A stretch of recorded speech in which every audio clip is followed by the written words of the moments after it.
Hello my dear friend, मैं दीक्षा चौधरी। स्वागत है आपका हमारे यूट्यूब चैनल संकल्प हमारा में।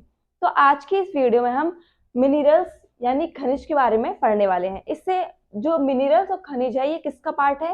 ये न्यूट्रिशंस का ही पार्ट है। 3-4 वीडियो हमारी बनी है, ये आई थिंक 4th वीडियो होगी। तो आज इसमें न्यूट्रिशंस खत्म हो जाएगा। इससे पहले की वीडियो में हमने विटामिन पढ़ी, कार्बोहाइड्रेट्स पढ़े और भी प्रोटीन्स पढ़ी। तो आज हम इस वीडियो में क्या पढ़ने वाले हैं? आज हम इस वीडियो में मिनरल्स यानी खनिज पदार्थ पढ़ने वाले हैं। तो बोर्ड पे कुछ खनिज पदार्थ लिख रहे हैं जो इंपॉर्टेंट है, उन्हीं के बारे में हम चर्चा करेंगे। तो फर्स्ट है हमारा आयरन। आयरन जो है सबसे पहले ये कमी, ये जो माइनस का पॉइंट है वो है कमी, यानी इसकी कमी से कौन सा रोग होता है। ये जो प्लस का पॉइंट है ये है यानी इसकी जब आयरन की मात्रा ज्यादा होती है तो शरीर में कौन सा रोग हो जाता है। ठीक, तो सबसे पहले आयरन के बारे में जानेंगे। हमने ब्लड में पढ़ा था। आई होप आप लोग वो वीडियो ब्लड की देख के आए होंगे। अगर नहीं देखिए तो आप पीछे से देख के आइएगा, क्योंकि बायोलॉजी चैन बाय चैन है। अगर आप स्टार्टिंग से देखेंगे पढ़ेंगे तो आपको अच्छी तरह से समझ में आएगी। अगर आप बीच में से वीडियो को स्किप कर देंगे तो आपको नेक्स्ट टॉपिक शायद समझने में मुश्किल होगी। तो विटामिन का जो सॉरी मिनरल्स का जो फर्स्ट है हमारा वो है आयरन।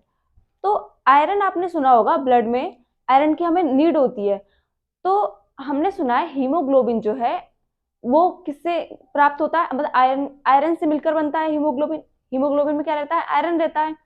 तो और हीमोग्लोबिन किसका पार्ट है? आरबीसी, रेड ब्लड सेल्स का। तो जो आयरन है वो इंडिविजुअली रेड ब्लड सेल्स के निर्माण में सहायक है। किसमें सहायक है ये? आरबीसी के निर्माण में सहायक है। आरबीसी के निर्माण में कौन सहायक है? आयरन। साथ ही साथ विटामिन बी9। बी नाइन का रासायनिक नाम क्या है? आप जल्दी से सोचिए, कल ही हम इस वीडियो को पढ़कर आए हैं। बी9 का रासायनिक नाम है फॉलिक एसिड। क्या है? Folic acid. बी9 यानी फॉलिक एसिड के निर्माण में भी सहायक है क्या? आयरन। ठीक, और अब जब जो आयरन की मात्रा क्या हो जाएगी? ज्यादा हो जाएगी शरीर में, तो इससे कौन सी बीमारी हो जाएगी? तो ज्यादा हो जाएगी, अगर आयरन की मात्रा ब्लड में ज्यादा हो गई तो हो जाएगी पॉलीकाइथीमिया। यानी ये जो प्लस का साइन है ये किसका सिंबल है? जो आयरन की मात्रा ज्यादा हो जाएगी शरीर में तो कौन सी बीमारी होगी? पॉलीकाइथीमिया। क्या होगी? पॉलीकाइथीमिया। मेरे साथ साथ बोलते चलिए। आई होप इस वीडियो के लास्ट तक आपको ये याद हो जाए, पॉलीकाइथीमिया। और जब आयरन की कमी हो जाएगी तो क्या हो जाएगा? एनीमिया। एनीमिया में क्या होता है? भूख कम लगती है, रक्त की कमी हो जाती है। तो यानी अगर मान लीजिए आयरन की कमी होगी तो आरबीसी का निर्माण कम होगा, और क्या है? हीमोग्लोबिन कम बनेगा। हीमोग्लोबिन क्या है? रक्त ही है, रक्त का पार्ट है, यानी रक्त कम बनेगा, इसीलिए क्या हो जाएगा? एनीमिया हो जाएगा और भूख हमें कम लगने लगेगी। एनीमिया में ये समस्या होती है। इसके बाद है कोबाल्ट। Cobalt,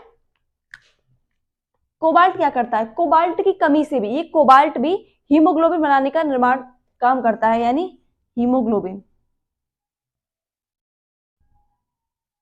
haemoglobin. ठीक, हीमोग्लोबिन के निर्माण में, हीमोग्लोबिन के निर्माण में कौन सहायक है?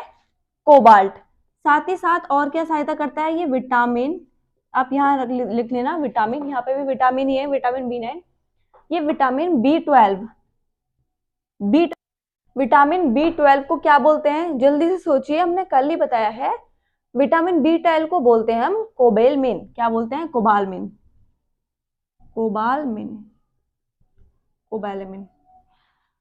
क्योंकि कोबाल्ट से मिली है, मिलकर बनती है, तो कोबालमिन ही बोलेंगे। तो विटामिन बी12 के निर्माण में भी क्या होती है? ये कोबाल्ट सहायक होती है। क्योंकि और साथ में डीएनए का जो वर्क करता है, डीएनए, डीएनए के संश्लेषण में, डीएनए के संश्लेषण में, डीएनए के संश्लेषण में कौन सहायता करता है? कोबाल्ट करता है। डीएनए के संश्लेषण में सहायता करता है। तो अब आप ये बताइए, इसकी कमी से कौन सा रोग होगा? क्योंकि ये हीमोग्लोबिन का निर्माण कर रही है, यानी रक्त का निर्माण कर रही है एक तरीके से, तो इसकी कमी से भी क्या होगा? इसकी कमी से भी एनीमिया ही रोग होगा। किसकी कमी से? कोबाल्ट की कमी से। ठीक, नेक्स्ट है हमारा जिंक। जिंक क्या करता है? जिंक, जिंक की कमी से पहले यहां जान लेते हैं। जिंक की कमी से क्या होगा? डायबिटीज होगी। क्या होगा? डायबिटीज होगी। यानी डायबिटीज, ये शुगर के निर्माण में, कुछ शुगर किससे होता है आप ये बताइए? जो शुगर जो इंजेक्शन लेते हैं शुगर के पेशेंट, वो किसका लेते हैं? इंसुलिन। यानी अगर इससे बीमारी डायबिटीज हो रही है, यानी ये इंसुलिन के निर्माण में सहायक है। तो यहाँ पर लिखिए ये इंसुलिन के निर्माण में सहायक है, या निर्माण लिख लेना, ठीक। इंसुलिन के, या मैं लिख देती हूँ इंसुलिन के निर्माण में। इंसुलिन के निर्माण में कौन सहायक है?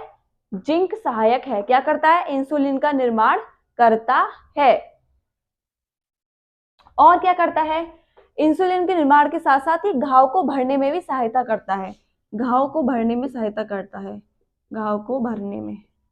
ये आपको रटने की जरूरत नहीं है, ये आपको समझ में आ जाएगा भी कैसे, कि कौन इंसुलिन का निर्माण करता है, घाव को भरने में कैसे सहायता करता है। ये भी याद करें कि इंसुलिन का निर्माण करता है, घाव बढ़ता है, इतनी सारी चीजें कैसे याद करें। ये दोनों चीजें क्या है, एक दूसरे से लिंक है। कैसे है देखिए, पहले आप इतना याद कर लीजिए, जिंक जो है किसकी सहायता करता है? जिंक सहायता करता है इंसुलिन के निर्माण की। अब आप ये सोचिए इंसुलिन क्या करता है? इंसुलिन एक ऐसा क्या है, पदार्थ है जो क्या करता है, जो डायबिटीज यानी जो शुगर होती है, सबसे कार्बोहाइड्रेट से हमें क्या मिलता है? कार्बोहाइड्रेट जो सबसे छोटे फैक्टर में टूटता है उसे क्या बोलते हैं? ग्लूकोज। तो जिंक क्या कार्य करता है कि इंसुलिन का निर्माण करता है, ठीक। अब इंसुलिन क्या करता है, जो हमारे शरीर में, पहले हम जानेंगे ऊर्जा किससे मिलती है। हम कोई भोज्य पदार्थ लेते हैं तो हम उसको क्या बोलेंगे? कार्बोहाइड्रेट। कार्बोहाइड्रेट यहाँ लिख लेते हैं, ब्लैक पेन से लिख लेते हैं, सॉरी, कार्बोहाइड्रेट। अब कार्बोहाइड्रेट धीरे धीरे सबसे इसका जो लास्ट फॉर्म होती है वो टूटता है ग्लूकोज में, ग्लूकोज में, ठीक। अब ये जो ग्लूकोज है, अब ये जो ग्लूकोज है, इंसुलिन क्या करता है? इस ग्लूकोज को ग्लाइकोजन में कन्वर्ट कर देता है। किस में कन्वर्ट करता है? ग्लाइकोजन में। ये ग्लूकोज है लेकिन किसे कन्वर्ट कर दिया? ग्लाइकोजन में। ऐसा कब करता है इंसुलिन? देखिए, जैसे हमने भोज्य पदार्थ लिया, ठीक। मान लीजिए आप बहुत ज्यादा फिजिकल वर्क कर रहे हैं, जिम जा रहे हैं, दौड़ रहे हैं और सब काम कर रहे हैं, तो उसके लिए आपको किसकी नीड होगी? ज्यादा एनर्जी की नीड होगी। इसके लिए आप डाइट भी बढ़ाते हैं, ठीक। इसी तरह अगर हमको मान लीजिए कम एनर्जी की नीड है, यानी हम कुछ नहीं कर रहे, साधारणतः घर पे बैठे हैं, कोई काम नहीं है, तो उसमें हमें कम एनर्जी की जरूरत है, लेकिन हम फूड क्या है, ज्यादा खा रहे हैं, कार्बोहाइड्रेट हम ज्यादा ले रहे हैं, ग्लूकोज भी ज्यादा बन रहा है। अब हमारी हर कोशिकाएं क्या करती हैं? ग्लूकोज को O2 से क्रिया करके एनर्जी का फॉर्म ले लेती हैं, ठीक। अब वो एनर्जी हमें कार्य करने की क्षमता देता है। अब जो एक्स्ट्रा ग्लूकोज बची शरीर में, उसका क्या होगा? वो भाई, अगर एक्स्ट्रा ग्लूकोज हमारे शरीर में है तो प्रॉब्लम हो जाएगी, उसका भी तो कुछ सॉल्यूशन होना चाहिए। तो जो इंसुलिन हार्मोन है, इंसुलिन क्या करता है? इस ग्लूकोज को ग्लाइकोजन में कन्वर्ट कर देता है, ठीक। अब हमें ग्लाइकोजन से कोई प्रॉब्लम नहीं होगी, ठीक। अब मान लीजिए आप किसी दिन उपवास रह रहे हैं, व्रत रह रहे हैं, उस दिन आप कोई फूड कंज्यूम नहीं कर रहे, तब हमें एनर्जी किससे मिलेगी? तब हमें उस दिन एनर्जी ग्लाइकोजन से मिलेगी। कैसे? ग्लाइकोजन दोबारा से कन्वर्ट होकर ग्लूकोज में बनेगा और वो ग्लूकोज O2 से अभिक्रिया करके क्या करेगा? हमारे अंदर एनर्जी जनरेट करेगा और सभी कोशिकाओं को, सेल को देगा, ठीक। अब ये इंसुलिन मान लीजिए, क्योंकि जिंक इंसुलिन का निर्माण कर रहा है। अब आप सोचिए, जिंक अगर मान लो कमी हो गई, यहाँ पे कमी की बात हो रही है, कमी हो गई जिंक की, तो आपके अंदर ग्लूकोज क्या है? ग्लूकोज ज्यादा बढ़ जाएगा। भाई कमी होगी, इंसुलिन कम बनेगा, इंसुलिन कम बनेगा तो यानी ग्लूकोज बढ़ जाएगा, क्योंकि ये ग्लाइकोजन में कन्वर्ट नहीं होगा। जब इंसुलिन ग्लूकोज बढ़ जाएगा तो आपके अंदर क्या है? डायबिटीज ऑलरेडी होनी है। डायबिटीज क्या बोलते हैं? जब शुगर का लेवल हाई हो जाए। तो भाई ग्लूकोज बढ़ रहा है, शुगर का लेवल हाई हो रहा है, तो यानी क्या हो जाएगी? आपको जिंक की कमी से डायबिटीज हो जाएगी। शुगर का पेशेंट इसीलिए क्या करता है? इंजेक्शंस लेता है। वो इंजेक्शंस किसके होते हैं? इंसुलिन के होते हैं, ताकि वो जो ग्लूकोज है अंदर, वो किस में कन्वर्ट हो जाए? वो ग्लाइकोजन में कन्वर्ट हो जाए, ठीक। अब इसकी ज्यादा मात्रा लेने से, अब ज्यादा भी मात्रा हो गई तो भी खतरनाक है, तो उससे क्या प्रॉब्लम हो जाएगी? तो उससे हो जाएगी हाइपोग्लाइसीमिया, हाइपोग्लाइसीमिया, ठीक। नेक्स्ट है हमारा आयोडीन। आयोडीन क्या कार्य करता है? आयोडीन, इसे मिटा देते हैं, ठीक, या फिर नीचे लिख लेते हैं, यहाँ पे बाद में मिटा देंगे। आयोडीन क्या करता है?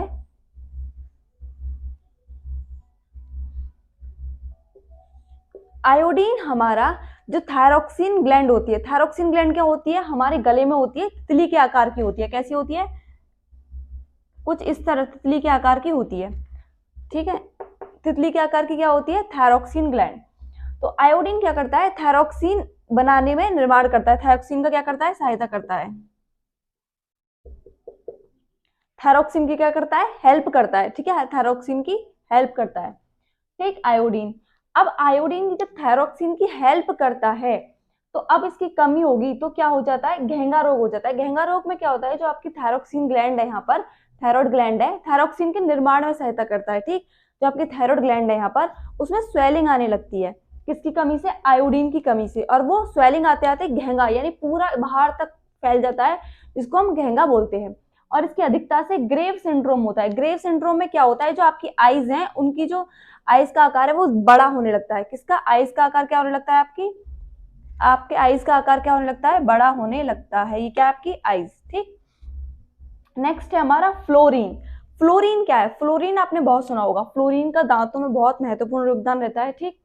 फ्लोरीन क्या करता है, फ्लोरीन आपके, फ्लोरीन और कैल्शियम दोनों, कौन, फ्लोरीन और कैल्शियम मिलकर दोनों जो आपके टीथ होते हैं, इनका बाहरी जो स्ट्रक्चर होता है निर्माण करता है।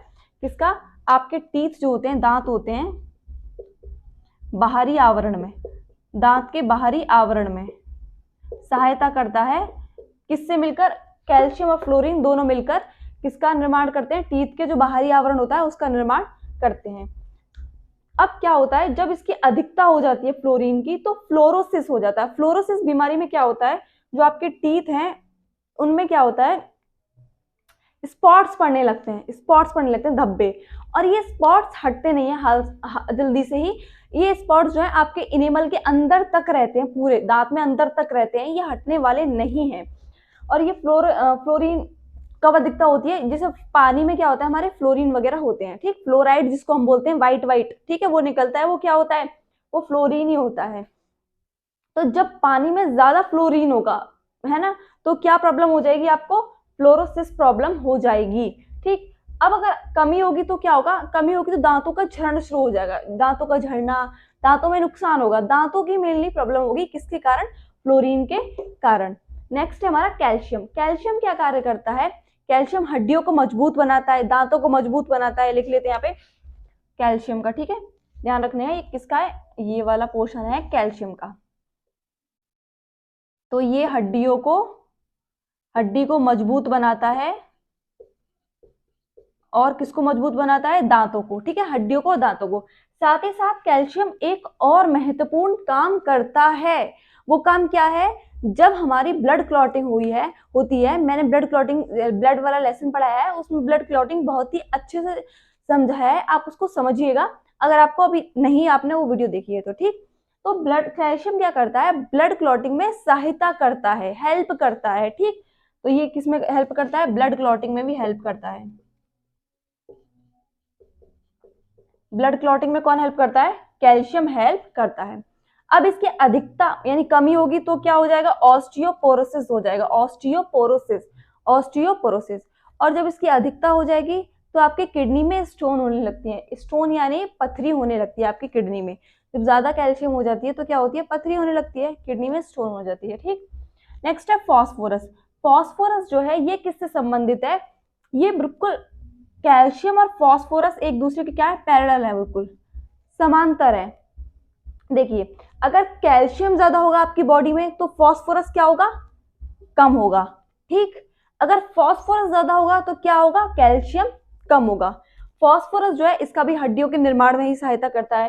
फ्लोरीन, कैल्शियम, फॉस्फोरस, इन तीनों का निर्माण जो सहायता है, इनकी हेल्प जो है वो हड्डियों के रूप में ही है, ठीक। अब जो फॉस्फोरस है इसकी कमी से रोग कैसे हो जाता है, जब कैल्शियम बढ़ रहा था तो ऑस्टियोपोरोसिस हो रहा था, लेकिन जब फॉस्फोरस बढ़ रहा है तो किडनी स्टोन हो रहा है। ऐसा क्यों, देखिए, हम बात कर रहे हैं कि अगर आपकी बॉडी में फॉस्फोरस ज्यादा होगा, ठीक, तो क्या होगा, कैल्शियम कम होगा।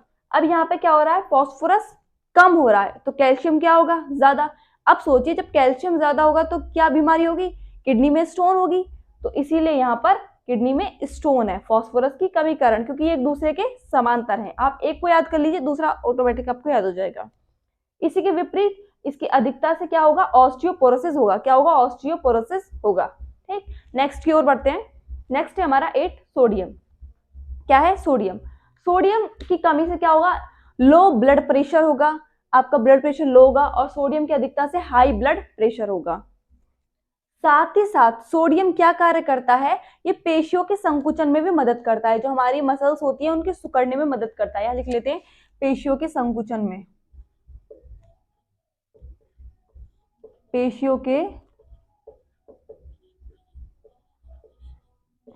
पेशियों के संकुचन में भी हेल्प करता है। कौन, सोडियम। और इसकी कमी से क्या हो जाता है, लो ब्लड प्रेशर हो जाता है, ये लो ब्लड प्रेशर है, और इसकी अधिकता से हाई ब्लड प्रेशर हो जाता है। पोटेशियम क्या करता है, ये सोडियम को बैलेंस करता है। किसको बैलेंस करता है, सोडियम को बैलेंस करता है, ये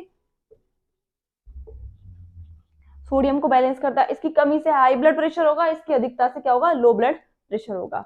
और क्लोरीन क्या करेगा, क्लोरीन क्या करेगा, क्लोरीन हाइड्रोक्लोरीन यानी पाचन में सहायता करेगा। HCl आपने अपने आमाशय में हमने सुना, पाचन में, पेट में क्या होता है, HCl नाम का एसिड होता है जो क्या करता है, पाचन में सहायता करता है। तो क्लोरीन किस में सहायता करेगा, पाचन में सहायता करेगा। अब सोचिए, क्लोरीन की कमी होगी तो भी, अधिकता होगी तो भी क्या होगा, अपाचन होगा, इनडाइजेशन होगा, पाचन प्रॉपर तरीके से नहीं होगा। तो ये जो आपका मिनरल लेसन है ये तो पूरा कंप्लीट हो चुका है। एक बार दोबारा से इसको जल्दी से रिवाइज करते हैं और फिर हम वाटर की ओर मूव करेंगे। छोटा सा ही पार्ट है, ठीक। तो सबसे पहले हमने देखा फर्स्ट आयरन। आयरन क्या कार्य करता है, आयरन की कमी से एनीमिया रोग होता है, ठीक। अधिकता से पॉलीकाइथीमिया होता है। और आयरन क्या करता है, आरबीसी का निर्माण करता है, और इसमें B9 का भी निर्माण करता है, फॉलिक एसिड जिससे बोलते हैं हम, ठीक। कोबाल्ट क्या करता है, हीमोग्लोबिन का निर्माण करता है। विटामिन B12 कोबेलियम का निर्माण करता है, और DNA संश्लेषण में भी सहायता करता है। इसकी कमी से कौन सा रोग हो जाता है, एनीमिया ही रोग होता है। नेक्स्ट है हमारा जिंक। जिंक जो है वो क्या करता है, इसकी कमी से डायबिटीज होता है, अधिकता से हाइपोग्लाइसीमिया होता है। ये सारी प्रोसेस हम पढ़ चुके हैं। इंसुलिन के निर्माण में सहायता होता है, घाव भरने में सहायता करता है। हाँ, एक बात और रह गई, घाव भरने में सहायता करता है।